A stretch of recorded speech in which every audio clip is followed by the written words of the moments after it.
Oh, man.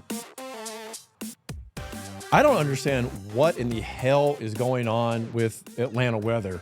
I don't know. We're just in this absolutely weird period where yesterday it was 80 and tomorrow morning it's going to be 31 degrees. I mean, this is like New England weather, for God's sakes. And speaking of New England, I know you're in San Diego, though, right, Matt? I'm in San Diego, but born and raised in New England. My family still lives down in Foxborough by the Pat Stadium, and so I get back there quite a bit. But for all the reasons you just mentioned, and then some, I made the trek out west. It sounds. Listen, San Diego. I've got another buddy that lives out in San Diego, and he would oftentimes we've actually done a few podcasts. He would literally be like, "I'm just finishing up some surfing," and then come in and do a podcast with us. So I mean, it's I love really it. quite the life that you guys live down there Yeah, and on I the was just water. in Miami last week, so I'm spoiled. It was actually warmer there, although it gets pretty humid in Florida, so we don't really have any of that. It's mostly dry heat, so it's nice. A dry heat. Well, that's true. That's true. Well, I hope everyone listened to our first podcast before Matt. If not, shame on them. Maybe I need to link it. Maybe I need to put it back in there. But look at this. We got your banner up here. You're very professional now. I think we first talked, I think you were. I don't know how long you had been with Staffing Engine. I think you were still under a year, right? I think we probably we spoke. It was last year, so I was a couple years in. A But couple years. What am I when thinking? you work I thought you were like honeymooning.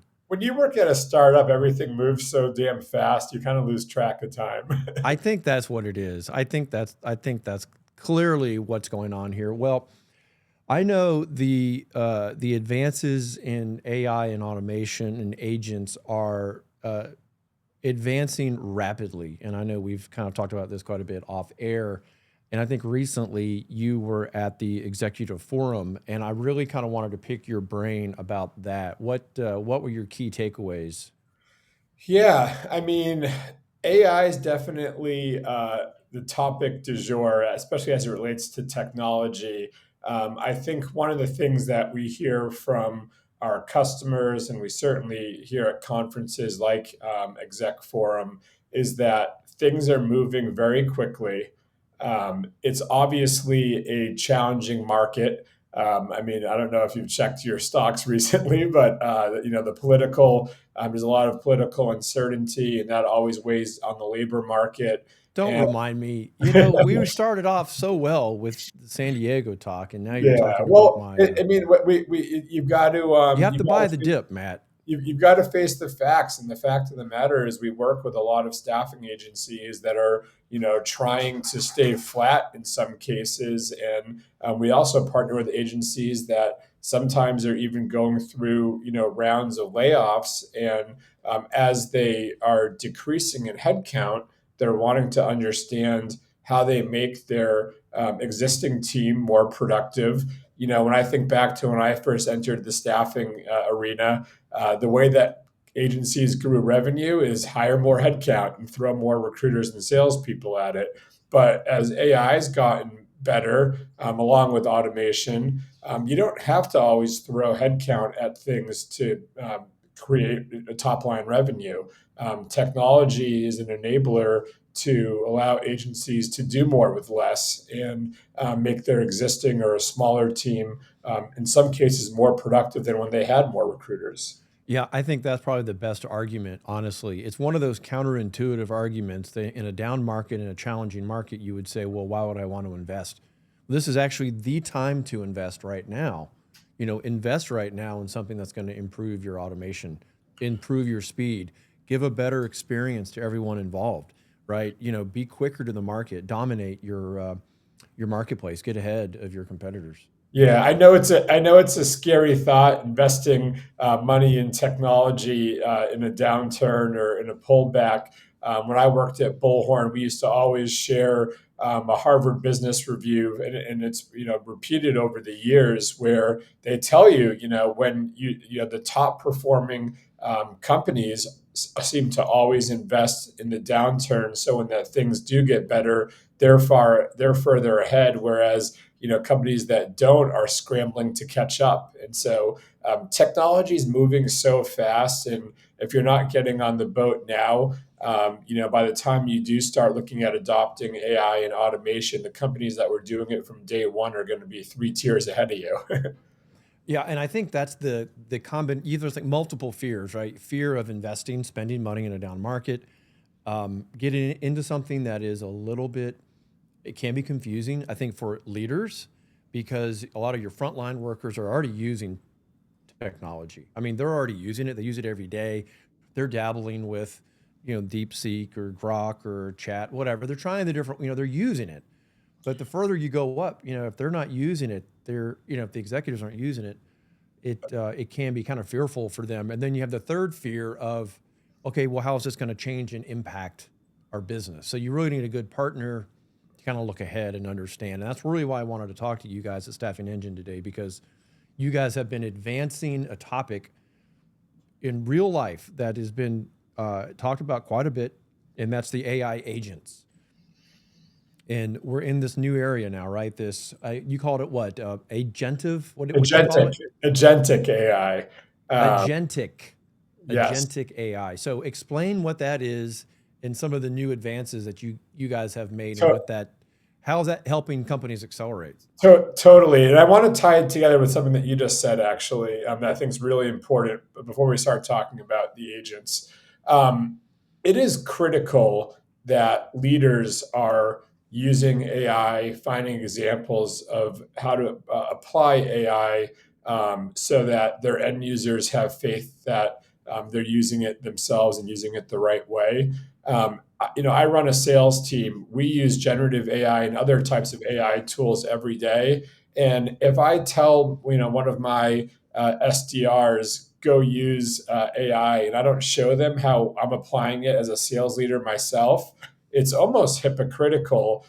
Where it's important for us as leaders to set the tone and show them that there are practical use cases and give them faith and confidence to do it themselves. If I had a boss or manager telling me to go do something and I didn't see them doing it themselves, it's kind of out of alignment. And so it's important really for us as leaders, whether you're a sales leader, recruiting leader, operational leader, it doesn't matter, but be finding ways to use these technology tools and set the tone for your team. Yeah, and you kind of create the environment too that it's okay to fail because you are getting into some new areas and you have to be comfortable with not that the solution will fail, but just that you might adopt the strategy that I particularly care for. I like is the act, learn, adjust.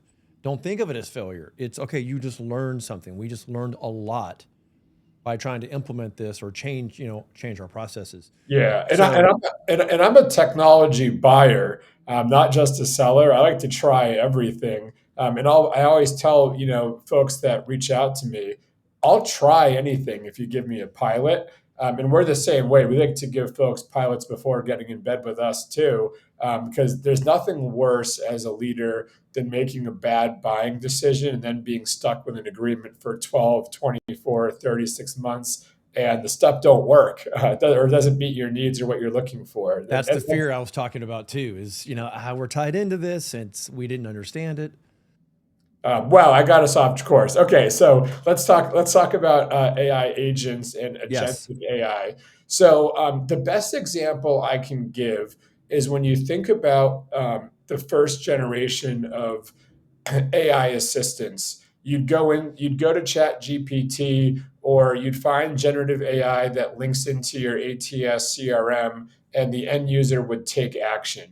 A great example of this is I get a crappy job from a client or from a VMS system. I go click a button that says generate me a job description, and it then provides a really clean looking output that's SEO optimized that I can then go and post out on, our company website or send to Indeed or any other job board. So that's an assistant. That's, the end user has to take action on that, and then perform that task one off and perform repeatable tasks. When you think about the move to what agents are going to be all about, think about a world where the VMS sends a job to you. That job automatically goes into your ATS. You have an agent that, rather than the human has to tell it to create a job description, it automatically generates that job description, then it automatically posts out. So rather than that 4 or 5 step process that you still used AI to accomplish, all of that's happening in the background. So that's an example of a fully autonomous agent. And then there's agentic or semi-autonomous, and that's, the jobs come in, we're auto creating the job description, but because AI still hallucinates and we don't necessarily have 100% That's an confidence. actual term. Yeah, we don't have 100% confidence that it's going to get it right every time. There's still a manual intervention where someone reviews the job descriptions that have been created and then goes and publishes them out. So there's that assistant, there's the fully autonomous agent, and then there's agentic, which sort of was like an agent, but we still bring in humans to help with that process. Here at Staffing Engine, we're doing things right now that are agentic. We don't necessarily have a fully autonomous agent yet, but we do build solutions that take a lot of the workload off of the human, give the candidate or client a really nice head start, and then a human intervenes to finish off that task. So it's not a replacement, not a full time replacement for a sales or recruiter, but it does get them a lot of the way there. Yeah, well, there's certain things there that you've said that I really agree with, and that's um, being intuitive there, where you've just gotten something that you've got to improve upon. And what I love about the agents is that you can train them, and particularly if you have a client that you work with on a regular basis, and if you've been any kind of sales or recruiting, there's always a little script. There's something that helps describe what makes that company great, and you can kind of build that into that model where it's automatically going to give that context to the marketplace of why that company is different.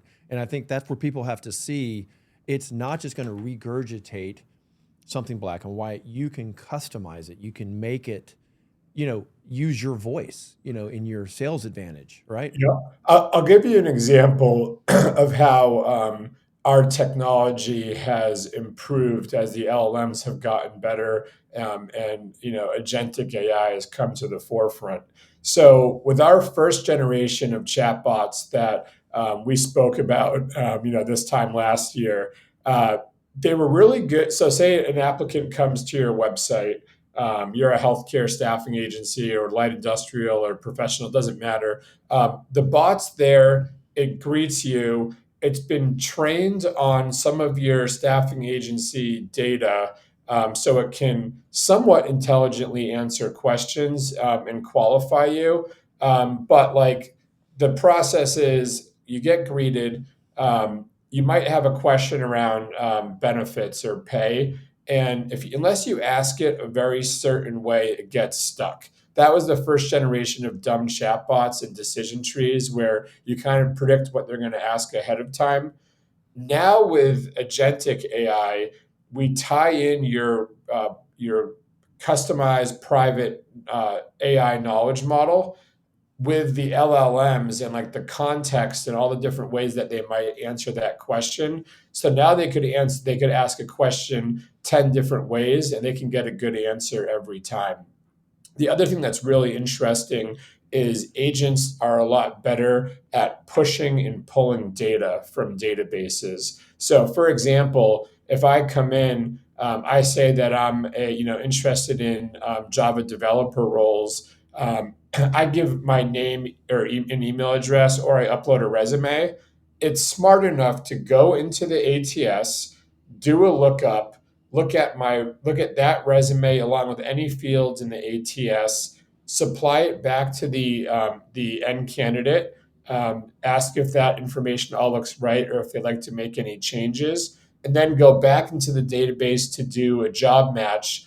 Find really good job matches based on the information it has of me in the database and that I've given it in the agent, and serve up 3 or 4 really good job matches with relevant information that I can then one click apply to, and then that data goes back into the ATS. That's a long ways from where we were 12 months ago, where it would converse back and forth. We'd get that data and then ship it to a recruiter in Microsoft Teams. Now we're doing frictionless applies where they're screened on a job, and then once qualified, they're able to book time directly on that recruiter's calendar. Yeah, I So love that. that whole process has gotten so much better, and it's gotten better because the LLMs have improved so much.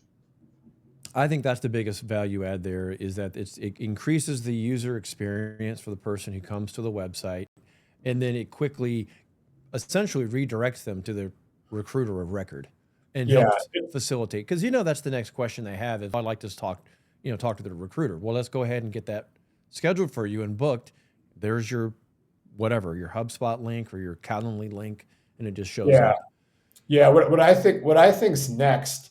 I always point to the fashion industry because they're really good. If you go shopping online, and you've got that item in your cart, you don't click buy. You leave that website, and literally less than 5 minutes later, you get a text trying to bring you back to the cart to finish the purchase.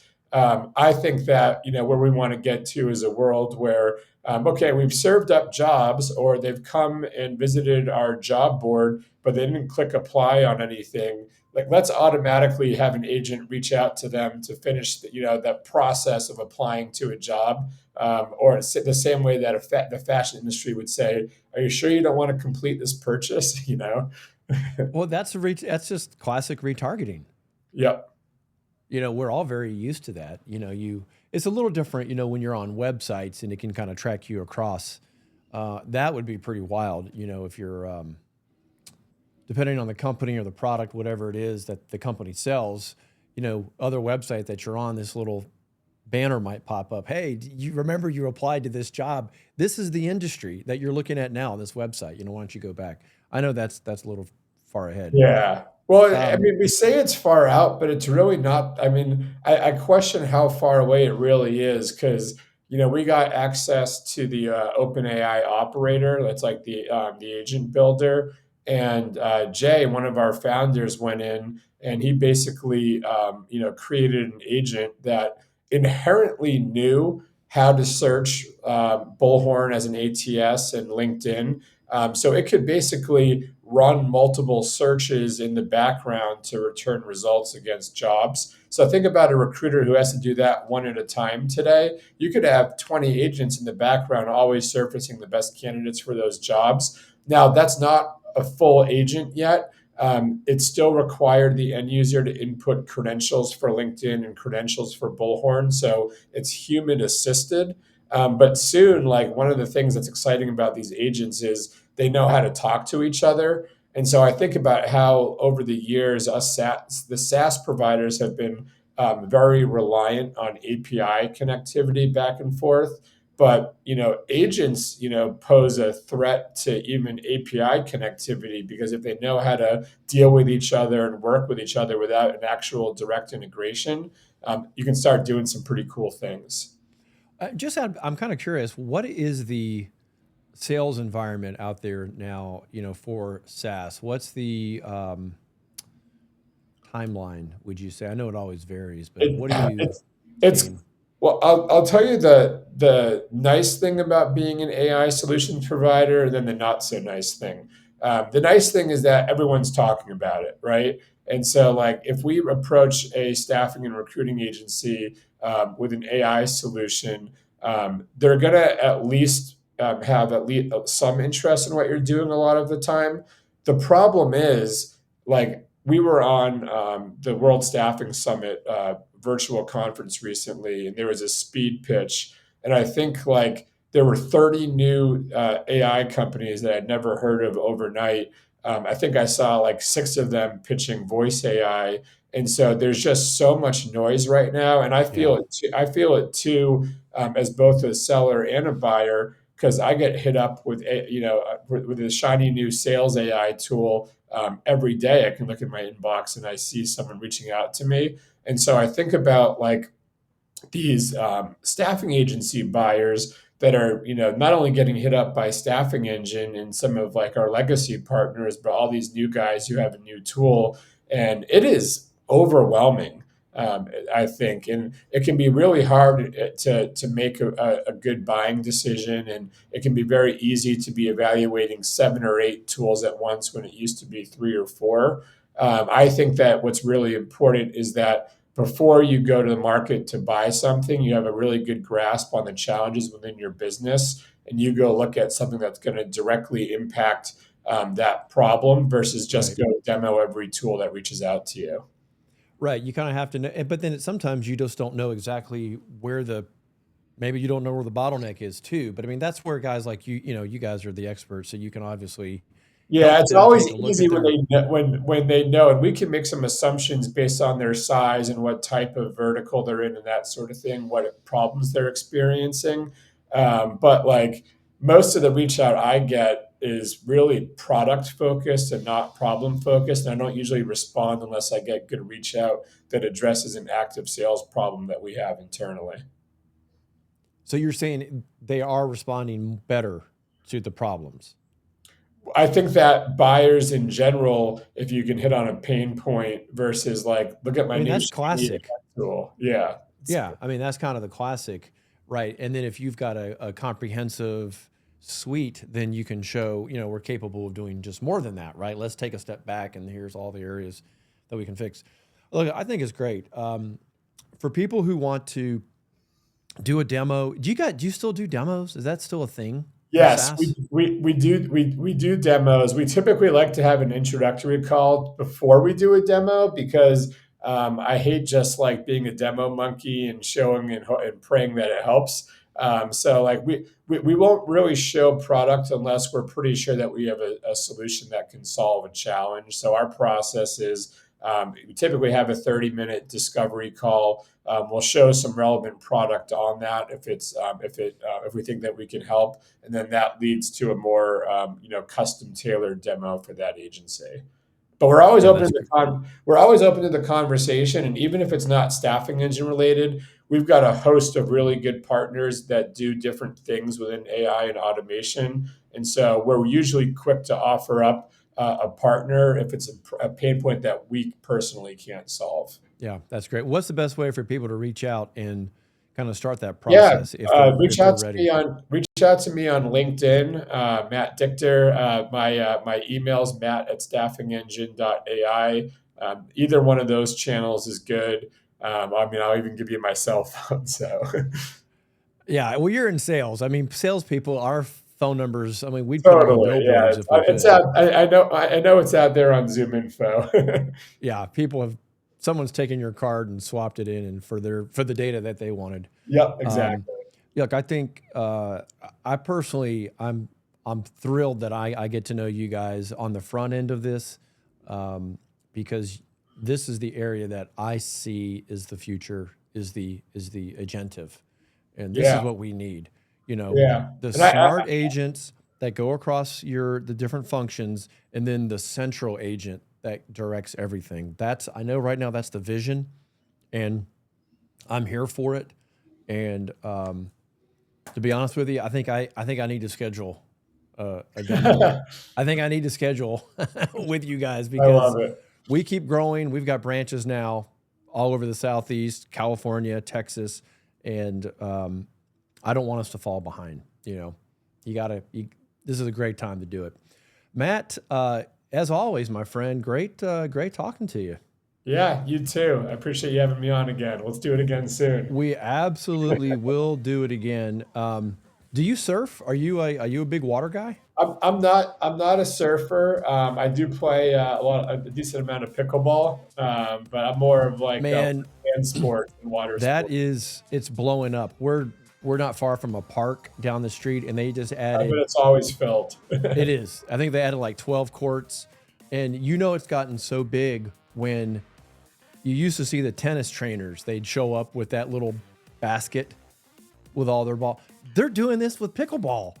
Hell yeah. I'm like, look, I tend to oversimplify everything, and I'm like, they're out there with coaches, and I'm just like, guys, let's just get out there and rip it. It's pickleball. Smash it, spin it, slice it. Let's go. We were at a leadership retreat in Scottsdale. They had a pickleball court, and our CEO was by far the best one out there. And he's he's older than me by a decent amount, but he was taking us to school. So it's accessible by any age, any gender. It really is. Good at it. This is, as we wrap up, I'll tell you, this kind of reminds me of my hubris when I was at Georgia. We had these racquetball courts at Georgia, and I thought I was all that. I was running, lifting weights.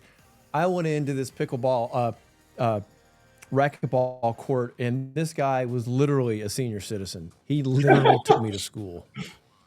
I was so embarrassed. Come to find out, he was the Masters champion for Georgia, the state level. So I thought, Yeah, okay, that's legit.